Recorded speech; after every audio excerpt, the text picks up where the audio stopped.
right, so I'm Lori Williams. I've been a master gardener for about 4 years, and I'm also a certified school garden educator and also a square foot gardening instructor. Today, we're going to be taking a look at seed germination. So I'll be going over reviewing traditional seed germinating, and then taking a look at something called seed snails and using soil blocking. So why start plants from seeds? There are lots of advantages. Right now, with everything frozen, it's hard to direct sow. So if you start plants from seeds, grow them indoors, you get a head start for the season. You get really healthy plants versus always buying from box stores that have traveled distances, and the plant varieties that you can order. You've probably already spent a fortune looking through seed catalogs and ordering your seeds. So traditional seed starting in the good old pots and trays. It's important to remember that every seed is incredible. They provide all the nutrition for that seed to grow. It has everything, except it needs consistent moisture and warmth. So those are the two things we'll be focusing on today. So when to start seeds indoors? I remember starting to plant seeds and start seeds. I look at the back of the package, the seed packets. It was all like Greek to me. So I thought, I'm just going to put some seeds in, start growing, and I wasn't really successful. And each year I got a little bit better and a little bit better. I am no expert in seed germination. I just like playing around and seeing if I can keep improving. So when starting seeds indoors, it's important to follow the seed packet. And they'll always mention the last frost date. And even in Mason County, our frost date might differ if you're here at the airport, if you're down by the water. It's probability. So it's a good rule of thumb, but expect the unexpected. And then you count backwards. If it says start with your last frost date, count back 6 weeks.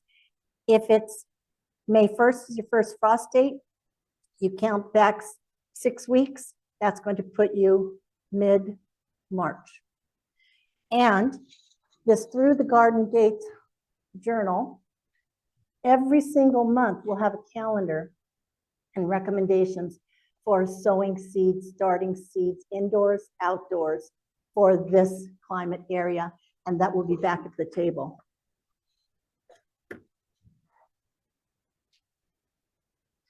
So first, gathering your supplies, trays, domes, inserts, wash them out. Some people say sterilize them. Others say, you know what, if you sterilize your hands too much, then when you pick up germs, you don't have the protection. So they say wash them. Maybe you don't have to sterilize. Maybe you do. That's up to you.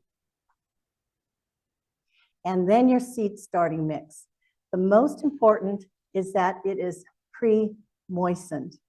So for our seed starting, you can get the seed mix. It's pretty pricey, but you can buy that. You can get potting mix. However, it's important to sift it first, because the potting mix that you're putting your plants, grown plants in at home, it has huge chunks in it, and I'll show you a picture later on. And there are all sorts of do-it-yourself recipes that will save you money, and it's fun to make also. There's no one right way, there are hundreds. So there are lots of do-it-yourself seed starting recipes. And the main ingredients that people use as the base: peat, cocoa coir. And I'm sorry, on my screen here, the formatting is off from my presentation. So sorry, it doesn't look nice and neat here. The second is perlite, vermiculite, which are volcanic minerals that help to aerate Vermiculite helps to hold water. And then you have your nutrients, your compost, worm casting, fertilizers, mycorrhizal fungi, and everyone puts together their own recipe. Maybe a third of your base, a third of perlite. Some people say don't use vermiculite, it holds too much water. Others say sprinkle some in, use a little in the top, but do your research and play around. And then this compost. The next two speakers are going to be focusing on this compost. So one of the goals might be to start replacing that peat and coco coir, which are not environmentally sustainable and have pros and cons. And we can start replacing them over time with other substances that are more sustainable. So first, get your trays, your pots, fill them. Rather than packing them, tap them, press them gently. And then, depending on the size of the seed, you could put 1 or 2 seeds on the surface. Or if they're larger seeds, and it says go down to about a 1/2 inch or 1 inch, that's what you do. So follow the directions on your envelope. And then some will cover the seed with soil. Others will cover it with vermiculite. And the vermiculite, some say it will help the fungus gnats not settle on your soil if you're growing them indoors. And the most important, that soil needs to be moistened. Not drenched wet, but moistened, because the seed needs moisture, continual moisture. If it's starting to germinate and then it dries out, it's going to die. If you have too much water soaking it all the time, it could rot. So everything in gardening is kind of like Goldilocks. Not too wet, not too dry, not too hot, not too cold. Seeds like warmth. Yes, they probably will germinate outside in time if they don't rot first if you direct sow them, but they might be more effective on heat. So heating mats are an effective way to raise the temperature about 10 degrees from the room. And then there are humidity domes. You can also use plastic bags, your plastic wrap. And I've tried that. I tend to be somewhat of a lazy gardener, and I forget to open them. Or if I have 10 pots, it takes me too much time. So my lazy method is I just use the humidity domes. Some seeds will germinate in 2 or 3 days. Some are going to take a week or 2 or more. The main thing is that humidity, and how can you tell? It's that condensation. So if there's condensation, you've got some good moisture in there. If you don't have condensation on your dome or in your plastic bag, then take it off. It's good to get some air in, and then spray mist it from the top. If your potting mix was really dry, you can put some water in the bottom tray, let it absorb it up for 10 to 30 minutes, and pour out the rest of the water, and then put the dome back on. Because again, too wet means the water takes the place of the air in the soil, and the plant roots need that air as well. So once about 1/3 to 1/2 of your seeds have started to pop up, that's the time you take it off the heating mat, you take off the dome, and place it under lights. And grow lights is a whole fun area to learn about, but it could be from shop lights, fluorescent lights, to your grow lights. In general, the stronger the lights that mimic the sun, it just means you raise your lights a little bit more so they don't burn the plants. But otherwise, if they're like your shop lights, start with them down a few inches above the seeds, and as they grow, raise them up. And one of the keys then is to be watering from the bottom. If you water from the top, that's okay, but your roots are going to first seek out that water. We want our roots to grow downwards, seek out that water in the tray. And after about 10 minutes to 30 minutes, you can empty the remaining water. So the first leaves are not true leaves. These are the cotyledons, and they're part of the embryo, and it's been nourished by that seed. In our seed starting mix, we don't have to have nutrients. We don't have to have compost, worm castings, that sort of thing. It will grow just in peat or sawdust or sand, perlite or vermiculite, which are sterile. But once these first cotyledons come up, the nutrients from that seed have been used. And I forget to then start fertilizing with a really diluted fertilizer.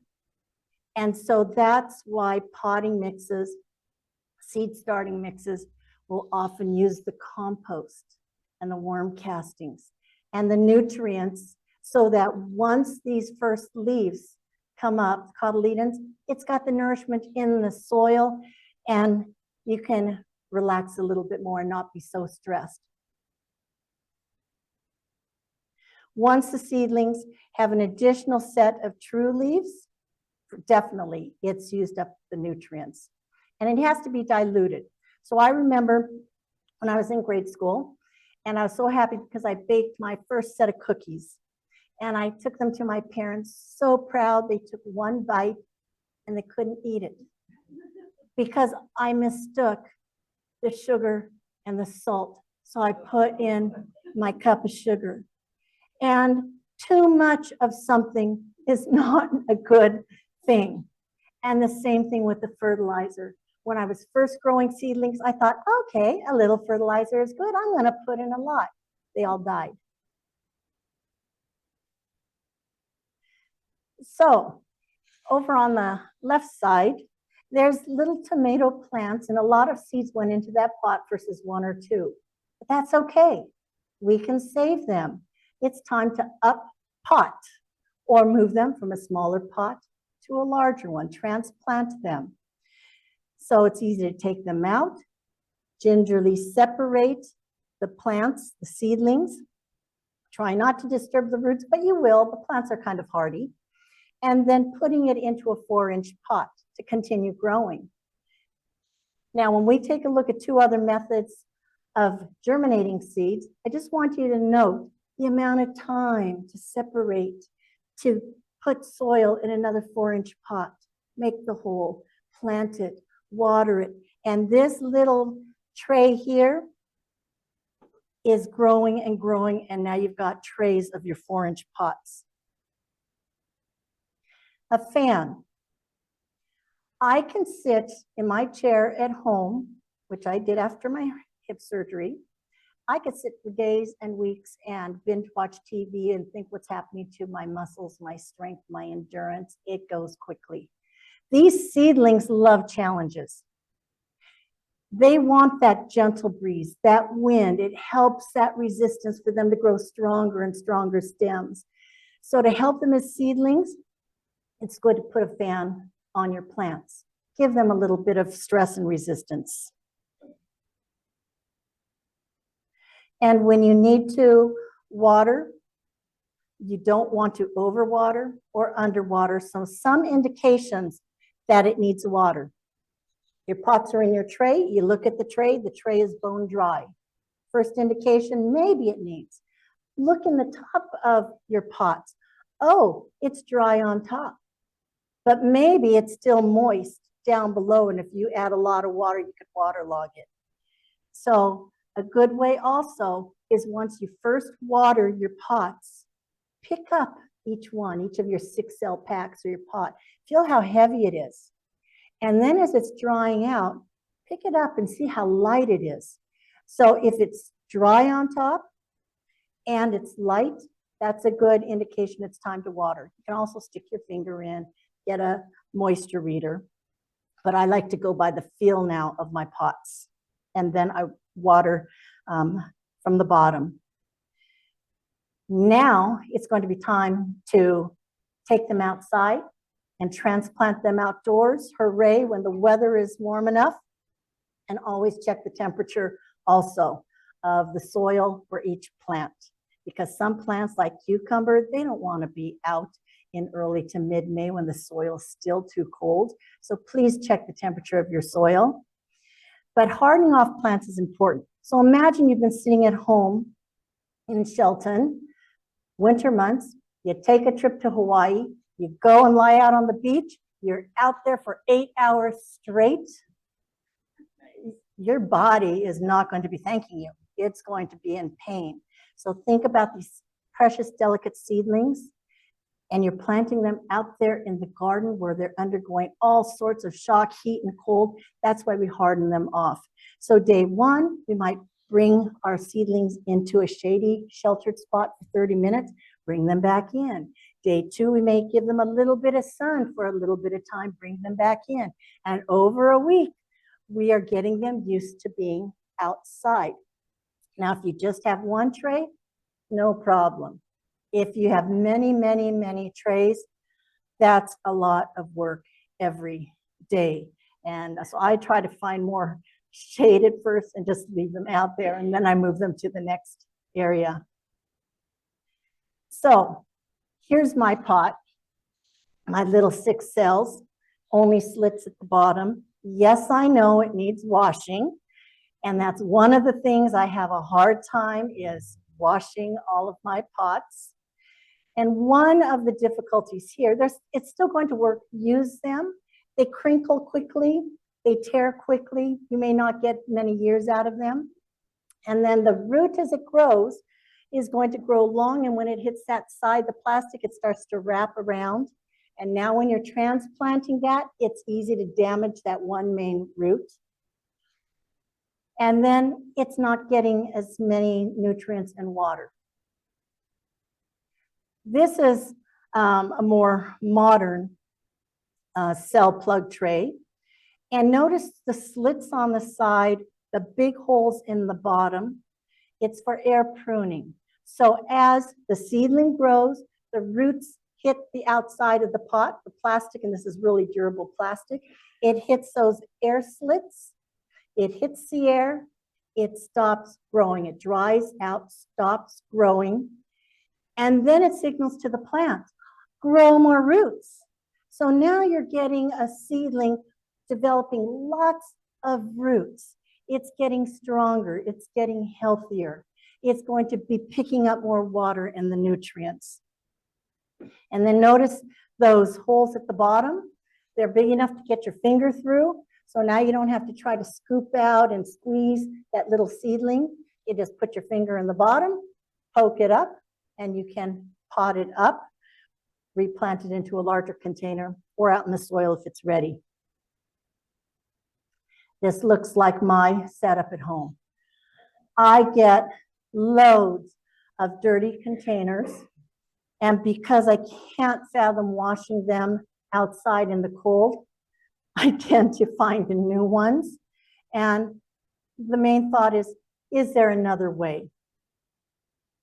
So seed snails is an interesting way to start seeds, and it's so much fun, especially if you've got kids, grandkids. It saves space and it promotes strong root growth. So over here, this is Farida Sober. She did an Instagram on it, something very short. And then the gardening world picked it up, and there are YouTubes all over the place about seed snails. So the first is finding long, narrow materials, and it could be plastic foam. And I just fold this one in half like you use to wrap electronics in. You can order from Amazon, get it online. This small bubble wrap material. Some might use other kinds of plastic, fabric, corrugated cardboard, and try things. I'll be talking about paper versus plastic a little bit later on. So this is what I tried. I took my parchment paper, and generally the width would be from 4 to 6 inches. And so I folded it in thirds to make it a little bit stronger. And the length is however long you want. It could be short, 2 feet. It could be, I have 30 inches because that's the width of my table, close to the width. It could be longer than that if you want a giant seed roll. And this one is the foam. Again, about the same dimensions. Now the seed snail soil, same thing as your traditional one. The seed starting mix is probably the best. It's loose and fluffy. If you get a potting mix, you may want to sift it. These are some wood chunks I sifted out of my potting mix. And some of them are bigger than the trays, the seed cells. And that's why often to save money, I just make my own with peat or cocoa coir, perlite vermiculite, and then nutrients. And I just can't wait for the next two presenters because my goal is to start using more of that compost and then less of the peat and cocoa coir. But sawdust is also a good option. There are many recipes. The most important thing is to pre-moisten the soil. And that's because if you use peat, it's hydrophobic, meaning once it's dry, you pour water in, it resists it. It's hard to get moisture in that seed. And that's why you don't want to necessarily let all of it dry out. Coir doesn't have that problem. Then I just put about 3/4 inch up to an inch. It could be somewhat thick. Laid it all along the piece of plastic. And I leave the rooms at the end because as you're rolling them, it's going to kind of squish that soil out the ends. And it's up to you. Do you want to plant your seeds before you roll it up? Or do you want to roll it up and then plant your seeds? So here, I've got tiny seeds. So I'm just going along the top and I'm placing my seeds near the very top, at the top. If they're larger seeds, I would definitely recommend placing them before you roll. Squash seeds, go down halfway and then put your seeds down. And then you can roll it up like a cinnamon roll. Or for me, I'm making my sushi roll. And the important thing is to spray that soil. Keep it moist. It's okay if a little bit of water is dripping out of it. If you didn't plant your seeds beforehand, first you can tape it, tie it, rubber band it. I used painter's tape. It didn't stick well to my parchment paper, so I also used mailing tape. I just labeled it right on the painter's tape, stand it upright in a tray. I use one of those turkey ground beef, ground meat trays. I love saving those.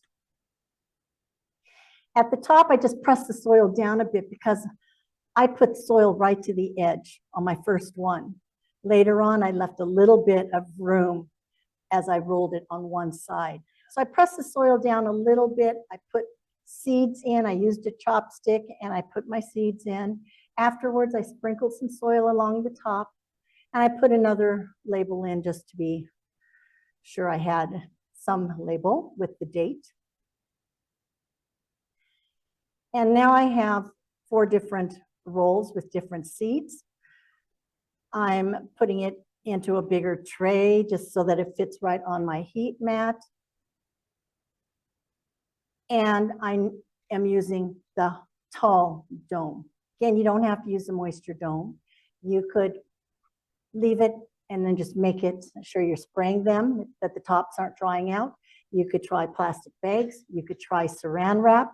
But because I tend to be a little more lazy, I just put a dome on there filled with condensation in the morning. And if it's not, then I just make sure I spray it some more. So when the germination is starting, that's the time to remove the humidity dome, remove it from the heat, put it under the grow lights. And if you need to water, water from the bottom. And because these are 4 to 6 inch in depth, it's harder to get that capillary action. The roots may not be down that far. That's why it's important that the soil remains moist until those roots are able to suck it up. So here's your traditional little seedling trays.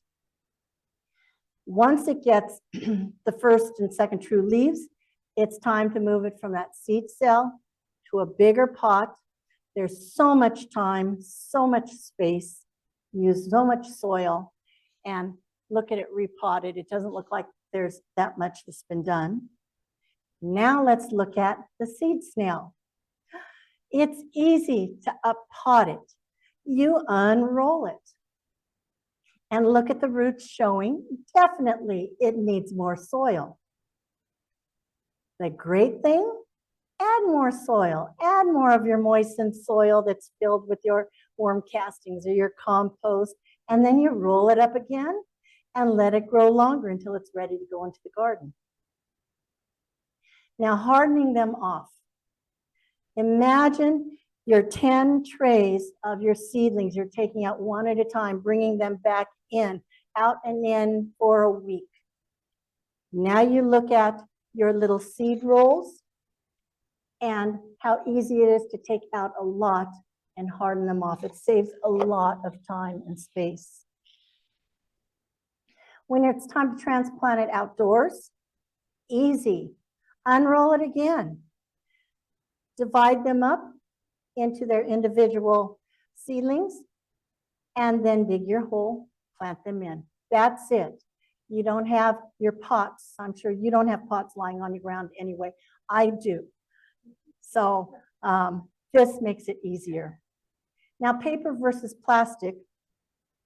Paper tends to dry out quickly, so the soil dries out. Moisture evaporates. The roots can stick to the paper, and there could be mold. With plastic, you don't have that problem. So at first it was, I'm not using plastic, I'm going to use newspaper, and now I realize there's a reason for that. This was a site, little bit a homestead. Her YouTube video walks you through this seed snail. Soil blocking. Here's a picture of a block of soil with some lettuce growing from it. Take a look at those roots being air pruned, and more roots are growing in that soil. So healthy seedlings, less plastic. To soil block, these are creating compressed blocks of seed starting soil. And the benefits, we reduce our plastic pots, develop healthy roots, and to transplant, it's easy. You take that soil block, put it right into your soil bed. Materials, easy materials to use. And the main thing are these soil block makers. They're a little bit pricey, but you can order them from many places online. Seed starting mix, use the same as you would. The best though is something light and fluffy. And if it's potting mix, sift out those big chunks, because the big chunks might be bigger than your 1.5, 2-inch blocks. Add water. This needs to be moist so that when you get a handful, it sticks together. Water squeezes out the bottom, but not muddy, because if it's too loose or not too dry, it's going to just fall right out of the block. If it's too wet and mud, it'll just ooze out. So it's got to be just right. And once you've done it once, you'll have it. The soil block maker, you press it into the moist soil, you twist it, push it back and forth. You can pick it up, put it down again, compacting the soil in the block. And then when I pick it up and I see, it hasn't filled all of the cells, no big deal. I just pick up soil and put it in. Then you can put it in a tray, and you can just press the soil block out into the tray. This one happened to be a tray without holes. And later on, you'll see what happened to me and why I like trays with holes, but it's up to you. So here are the soil blocks that came out, and look at it, it has this little round impression. That's where you can put the seeds. So easy. And then I can cover each one with little soil. I could just use my fingers and close them up, or put a little vermiculite on. This one happens to be 1.5-inch cubes, 5 cells, but I want you to look at that little round plug inside it. That little plug you can take out. And the reason why is that you can put the seeds in. But it also comes with these square plugs. The 2-inch cells come with square ones.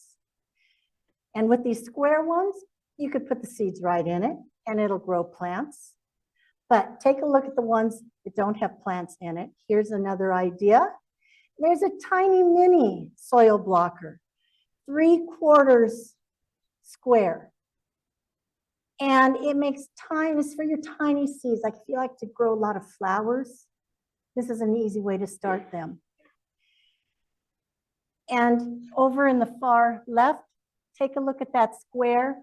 That's the inset to that 2-inch soil blocker. It's bigger than each of the small little minis. So up potting becomes easy.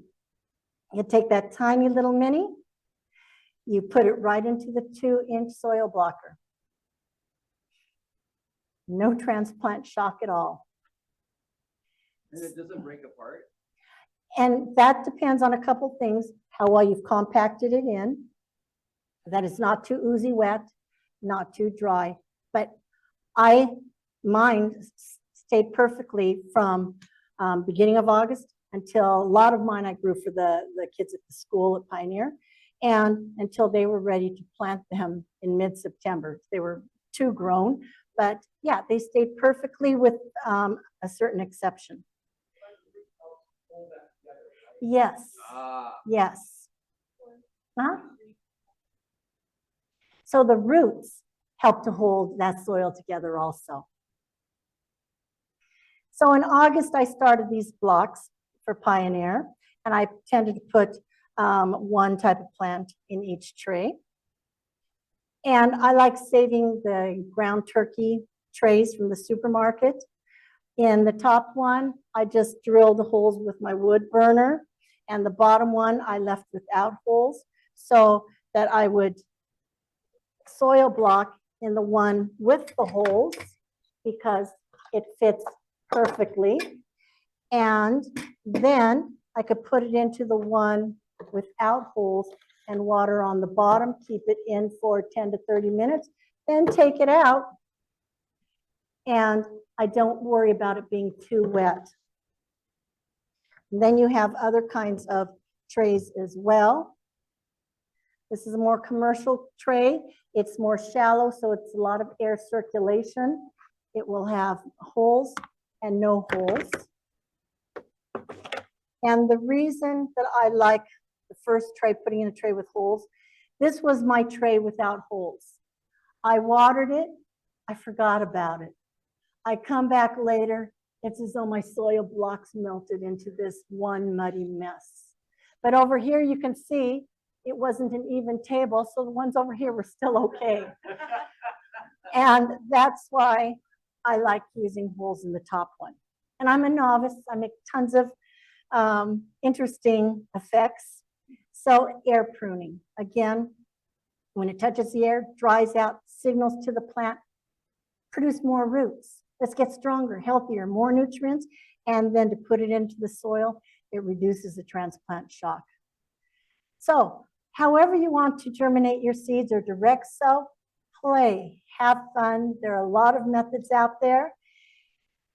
There are no mistakes. Everything is a giant experiment, so enjoy. I think we have time for just 1 or 2 questions. Yes.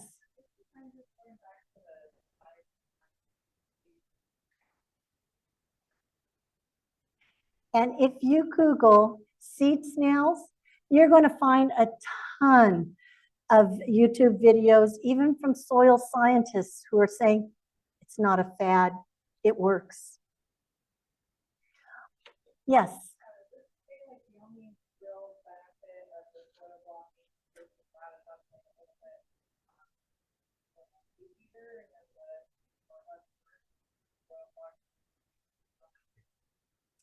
So with the seed snail, and you can make this however big you want, but I'm finding there are lots of seeds in there. My soil block, if I don't want that many lettuce, I can just put 8 blocks in here or 12. And so it's easy to do for a smaller home garden. But I just love playing with different methods. Yes.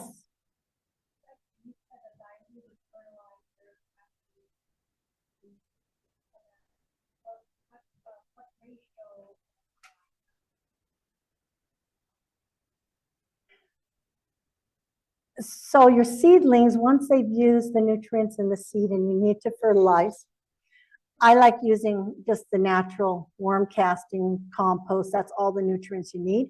But if you like using the plant fertilizer, look at the labels on the plant fertilizer and then just dilute it by 4 times to 10 times. Just make it weak. Oh, I'm sorry. So the question was, when the seedling starts to grow and needs fertilizer, how much would you dilute regular plant food? And follow the directions on the plant food and then add 4 times more water, up to 10 times, keep it weak. But the more you learn about the compost, worm casting, natural ways, that will be enough. Okay. So are the lights you're using LED or fluorescent, and then yellow or blue? So lights is a whole big area. I would Google. Oh, so the question was about lights, the type of lights, fluorescent, shop, grow lights. And that's a whole another type of a presentation. Best recommendation is to Google it, watch the presentations, because any will work. It depends on how close you're going to be, how far away, and how many kelvins there are. They've got kelvins, lumens, and blue light, blue light for the green growth, and the red light more for flowering. So it's a whole nother interesting area, but it's fun to do the research. Is what makes cocoa coir unsustainable? Is it because it's not local, or are there other things? So the coconut coir from the outside of the hull, you've got coconuts aplenty. But to get that off, it takes tons of water to be able to separate that. It's higher in salt, so it takes a lot of water now to wash out that salt content. It's got to be broken apart. It's using labor that may not be using the best, most safe practices. Then it's the transportation over. So there are a lot of pros and cons. All right.